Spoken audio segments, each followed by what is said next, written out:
Das Sennheiser AVX zeigt Remote Update an und verbindet sich einfach nicht. Da kann man schon mal etwas nervös werden am Set, aber ich kann euch beruhigen, irgendwann wird es sich verbinden.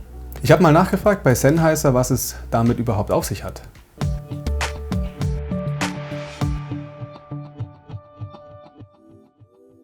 Also ich habe mal nachgefragt bei Sennheiser, an was das denn liegen kann, und die konnten mir das auch genau erklären.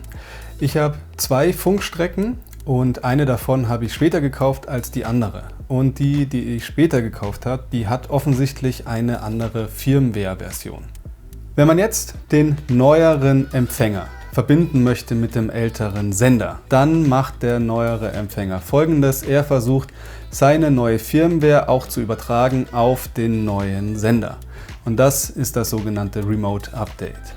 Und genauso funktioniert es dann auch wieder rückwärts. Also wenn man jetzt dann diesen geupdateten Sender verbinden will, genau, mit dem älteren Empfänger, dann versucht der das wieder rückgängig zu machen und dann macht er wieder dieses Remote Update.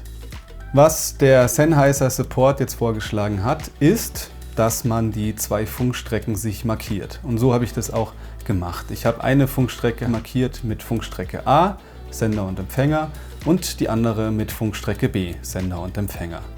Und wenn man sich jetzt daran hält, dann sind sie jedes Mal am selben Stand und man muss das Remote Update nicht machen. Die zweite Möglichkeit ist, dass man alle seine Empfänger und Sender auf den neuesten Stand der Firmware bringt.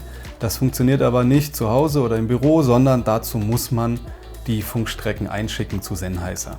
Ja, ich werde jetzt erstmal die nächsten Monate versuchen, die Funkstrecken nicht zu vertauschen, also immer Funkstrecke A benutzen, Funkstrecke B, Sender und Empfänger, und dann schaue ich mal, ob das noch vorkommt und ob es mich stört und ob das in der Praxis überhaupt funktioniert.